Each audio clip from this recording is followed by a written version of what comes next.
Assalamualaikum warahmatullahi wabarakatuh. Kami di sini akan mempresentasikan mengenai implementasi hasil pengolahan data, di mana data yang kami cari itu adalah data heart attack prediction in Indonesia. Kelompok kami beranggotakan saya sendiri, yaitu Rosta Dewi Setianingsih dengan NIM 2200019257. Dan saya Mariwole Putra dengan NIM 2200019258. Saya Wanda Nur Arsyad 2200019270. Berikut ini ada inputan data yang kami lakukan. Yang pertama ada sebagai berikut, dengan output yang didapatkan adalah sebagai berikut. Output ini merupakan perintah untuk melihat struktur internal dari sebuah objek R yang bertujuan untuk memahami lebih cepat berapa banyak baris, kolom, nama-nama kolom, tipe data, dan contoh nilai dari setiap kolom. Hasilnya, dataset ini terdiri dari 158.355 observasi dan 28 variabel yang mencakup berbagai jenis data. Jenis data yang digunakan untuk variabel-variabel seperti age, hypertension, cholesterol level.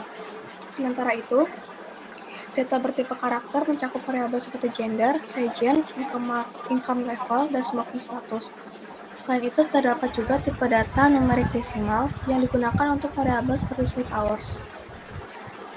Beragaman tipe data ini mencerminkan kompleksitas informasi yang dikumpulkan dalam dataset yang berguna untuk analisis prediksi risiko serangan jantung. Input yang kedua ada summary, dengan hasil outputnya sebagai berikut.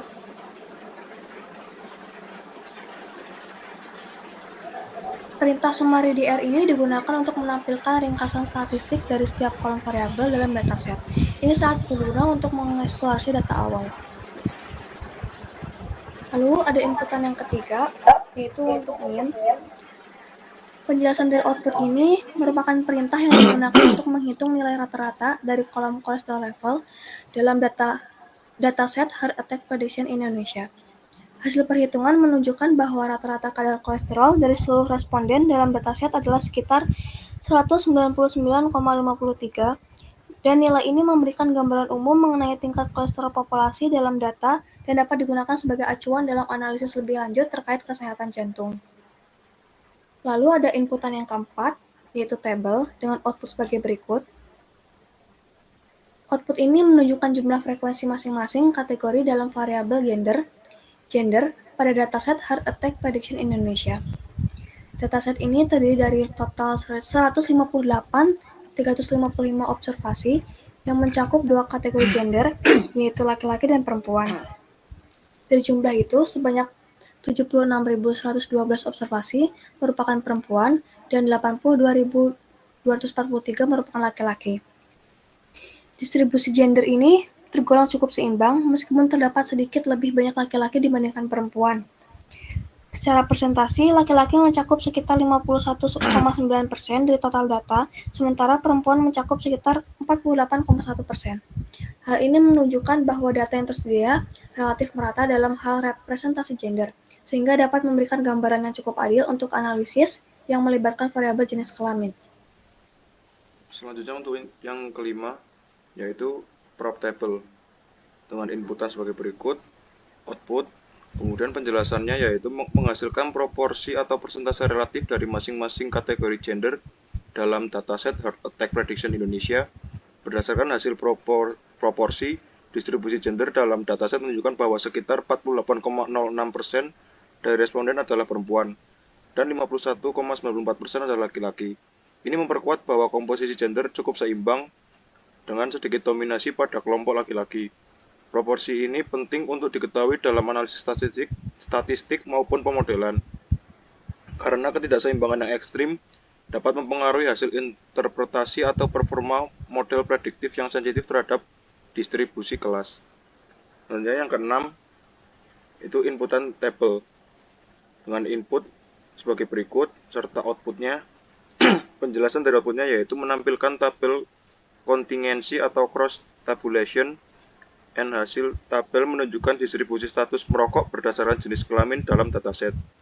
Dari total perempuan sebanyak 19.208 memiliki status merokok aktif current, terus 38.000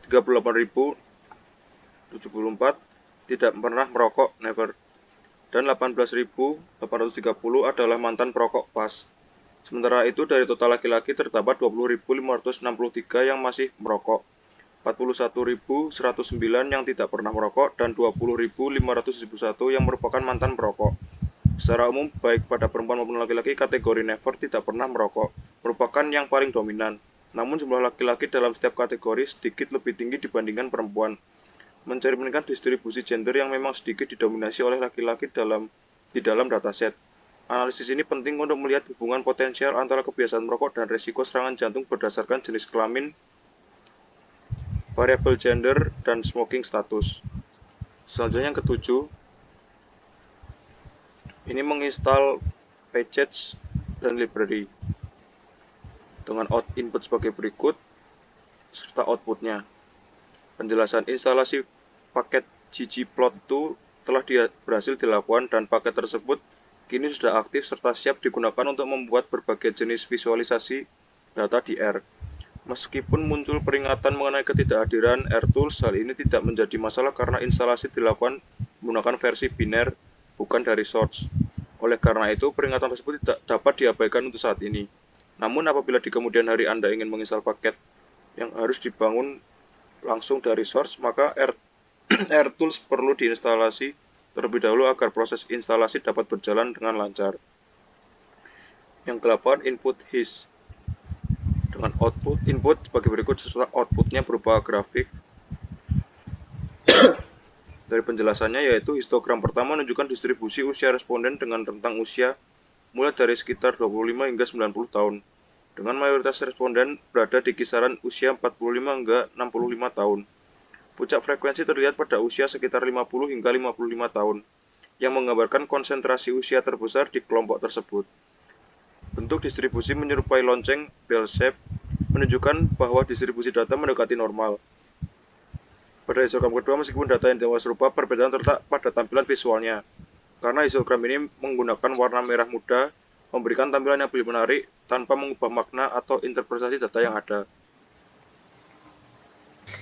Kemudian ke-9, dengan menggunakan variabel konsumsi alkohol, kita menggunakan fungsi bar plot, di mana diagram batang bar plot yang menggambarkan frekuensi konsumsi alkohol dalam dataset. Output tersebut menunjukkan diagram batang yang menggambarkan distribusi kategori konsumsi alkohol dari dataset Heart Attack Tradition Indonesia. Sumbu X menampilkan tiga kategori konsumsi alkohol, yaitu high, moderate, dan non. Sedangkan sumbu Y menunjukkan jumlah individu dalam setiap kategori tersebut. Warna batang yang digunakan adalah abu-abu, sesuai dengan tampilan default dari fungsi bar plot di R. Dari grafik tersebut, terlihat bahwa kategori non memiliki jumlah individu terbanyak, lebih dari 70.000, diikuti oleh kategori moderate yang paling sedikit adalah kategori high. Hal ini menunjukkan bahwa mayoritas individu dalam dataset tidak mengonsumsi alkohol sama sekali, sementara hanya sebagian kecil yang mengonsumsi alkohol dalam jumlah tinggi. Informasi ini dapat menjadi dasar awal untuk analisis lebih lanjut mengenai hubungan antara pola konsumsi alkohol dengan risiko serangan jantung. Yang ke-10, dengan nama variabel konsumsi alkohol physical activity, kita menggunakan fungsi bar plot, yaitu menggambarkan hubungan antara konsumsi alkohol dan aktivitas fisik dalam dataset. Diagram batang bertumpuk tersebut menampilkan hubungan antara konsumsi alkohol dan tingkat aktivitas fisik. Sumbu X menunjukkan tiga kategori konsumsi alkohol, yaitu high, low, dan moderate. Sementara sumbu Y menunjukkan jumlah individu dalam setiap kategori. Setiap batang mewakili total jumlah individu dalam satu kategori konsumsi alkohol, yang kemudian dibagi berdasarkan tingkat aktivitas fisik, seperti rendah, sedang, dan tinggi. Perbedaan warna dalam setiap batang menggambarkan jumlah individu pada masing-masing tingkat aktivitas fisik dalam satu kategori konsumsi alkohol. Dengan demikian, grafik ini memungkinkan kita untuk melihat tidak hanya seberapa banyak individu dalam masing-masing kategori konsumsi alkohol, tetapi juga bagaimana distribusi aktivitas fisik mereka. Yang ke-11, kita menggunakan fungsi his untuk memanggil histogram. Yang kemudian ini menggambarkan distribusi jumlah jam tidur atau sleep hours dalam individu yang memenuhi kondisi tertentu terkait konsumsi alkohol. Histogram tersebut menggambarkan distribusi jumlah jam tidur pada individu yang disaring berdasarkan konsumsi alkohol. Sumbu X menunjukkan jumlah jam tidur yang berkisar antara 3 hingga 9 jam. Sedangkan sumbu Y menunjukkan frekuensi atau jumlah individu dalam setiap kategori jam tidur. Batang pada histogram ditampilkan dalam warna hijau cerah. Dari grafik ini, terlihat bahwa mayoritas individu memiliki durasi tidur antara 6 hingga 7 jam per malam. Pola ini memberikan wawasan awal mengenai kebiasaan tidur para individu yang kemungkinan mengonsumsi alkohol, yang selanjutnya dapat dijadikan faktor tambahan dalam analisis risiko serangan jantung. Yang terakhir, dengan menggunakan fungsi Bay yang membandingkan tingkat kolesterol berdasarkan jenis kelamin. Dalam dataset, nilai kolesterol pada pria dan wanita memiliki distribusi yang hampir identik. Rata-rata kolesterol sedikit lebih tinggi pada pria, yaitu 199,6, dibandingkan wanita 199,5. Namun perbedaannya sangat kecil. Median, minimum, dan maksimum nilai kolesterol juga identik di antara kedua gender. Data ini menunjukkan bahwa tidak terdapat perbedaan signifikan pada distribusi tingkat kolesterol antara pria dan wanita dalam dataset ini. Analisis ini memberikan dasar awal untuk mengevaluasi apakah faktor jenis kelamin memiliki peran dalam risiko kolesterol tinggi dan kemungkinan kaitannya dengan serangan jantung. Cukup sekian presentasi dari kelompok kami. Maaf bila ada kesalahan. Assalamualaikum warahmatullahi wabarakatuh.